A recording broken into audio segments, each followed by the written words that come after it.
ಎಲ್ರಿಗೂ ನಮಸ್ತೆ. ನಾನು ಅಶ್ವಥ್. ಏನೋ ಮಾಡಲು ಹೋಗಿ ಪೆಟ್ಟು ತಿಂತಾರಲ್ಲ, ಹಾಗೆ ಆಗಿದೆ ಪಾಕಿಸ್ತಾನ ಸ್ಥಿತಿ.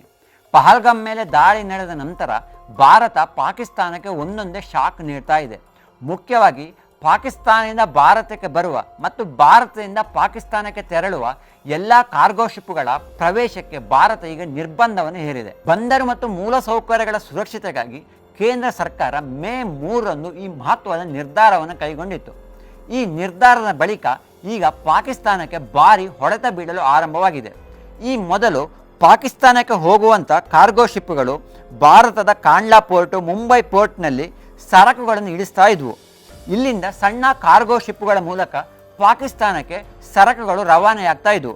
ಆದರೆ ಈಗ UAEನ ಮೂಲಕ ಪಾಕಿಸ್ತಾನಕ್ಕೆ ಸರಕುಗಳು ರಫ್ತಾಗ್ತಾ ಇದೆ. UAE ಬಂದರ್ ಮೂಲಕ ಪಾಕಿಸ್ತಾನಕ್ಕೆ ವಸ್ತುಗಳು ರವಾನೆ ಆದರೂ ಇದರಿಂದ ವೆಚ್ಚ ಜಾಸ್ತಿ ಆಗ್ತಾ ಇದೆ. ಕಾರ್ಗೋ ಹಡಗುಗಳು ಹೇಗೆ ಕೆಲಸ ಮಾಡ್ತವೆ ಅಂತಂದರೆ, ಪೂರ್ತಿಯಾಗಿ ಒಂದು ದೇಶಕ್ಕೆ ಮಾತ್ರ ಸರಕುಗಳನ್ನು ತುಂಬಿಕೊಂಡು ಹೋಗಲ್ಲ. ಒಂದು ದೇಶದ ಸರಕುಗಳು ತುಂಬಿಸಿ ಮತ್ತೊಂದು ದೇಶದಲ್ಲಿ ಇಳಿಸ್ತವೆ. ಉದಾಹರಣೆಗೆ ಮುಂಬೈಗೆ ಬರ್ತಾ ಇದ್ದಂಥ ದೊಡ್ಡ ದೊಡ್ಡ ಹಡಗುಗಳಲ್ಲಿ ಪಾಕಿಸ್ತಾನದ ಸರಕುಗಳು ಸಹ ಬರ್ತಾ ಇತ್ತು. ಮುಂಬೈಯಲ್ಲಿ ಸರಕುಗಳು ಇಳಿದ ನಂತರ ಸಣ್ಣ ಫೀಡರ್ ಶಿಪ್ ಮೂಲಕ ಈ ಸರಕುಗಳು ಪಾಕಿಸ್ತಾನಕ್ಕೆ ಹೋಗ್ತಾ ಇದ್ವು.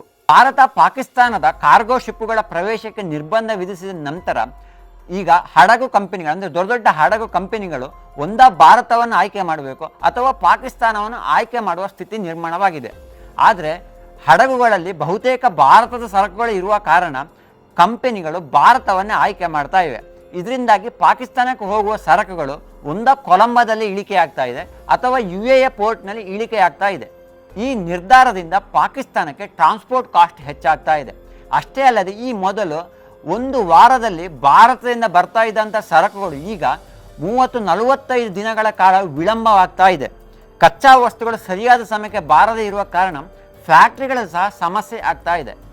ಭಾರತ ಕಠಿಣ ಕ್ರಮಗಳನ್ನು ಕೈಗೊಂಡಿದ್ರೂ ಪಾಕಿಸ್ತಾನ ಕುತಂತ್ರ ಸಹ ಮಾಡಿತ್ತು. ತನ್ನ ಸರಕುಗಳನ್ನು UAE ಮೂಲಕ ಕಳುಹಿಸಲು ಮುಂದಾಗಿತ್ತು. ಈ ವಿಚಾರ ಕಂದಾಯ ಗುಪ್ತಚರ ನಿರ್ದೇಶನಾಲಯಕ್ಕೆ ಗೊತ್ತಾಗ್ತಾ ಇದ್ದಂತೆ 9 ಕೋಟಿ ರೂಪಾಯಿ ಮೌಲ್ಯದ 1100 ಮೆಟ್ರಿಕ್ ಟನ್ಗಳಿಂದ ಹೆಚ್ಚಿನ ಸರಕುಗಳನ್ನು ಸಾಗಿಸುವ 39 ಕಂಟೈನರ್ಗಳನ್ನು ಭಾರತ ಈಗ ಜಪ್ತಿ ಮಾಡಿದೆ. ಇದು ಪಾಕಿಗೆ ಮತ್ತಷ್ಟು ಹೊಡೆತ ನೀಡಿದೆ. ಅಷ್ಟೇ ಅಲ್ಲದೆ ಭಾರತಕ್ಕೆ ಸರಕು ತರಿಸಿದ ವ್ಯಕ್ತಿಯನ್ನು ಸಹ ಬಂಧನ ಮಾಡಿ ಬಿಸಿಯನ್ನು ಮುಟ್ಟಿಸಿದೆ. ಉಗ್ರರಿಗೆ ಸಹಕಾರ ನೀಡ್ತಿರುವ ಪಾಕಿಸ್ತಾನದ ಮೇಲೆ ಏರ್ ಸ್ಟ್ರೈಕ್ ಮಾಡಿ ಉಗ್ರ ನೆಲೆಗಳನ್ನು ಧ್ವಂಸ ಮಾಡಿದರೆ ಅದು ತಾತ್ಕಾಲಿಕ ಪರಿಹಾರ ಆಗುತ್ತೆ. ಆದರೆ ಶಾಶ್ವತ ಪರಿಹಾರ ಆಗಬೇಕು ಅಂತಂದರೆ ಆರ್ಥಿಕವಾಗಿ ಪಾಕನ್ನು ಬಗ್ಬಡಿಬೇಕು.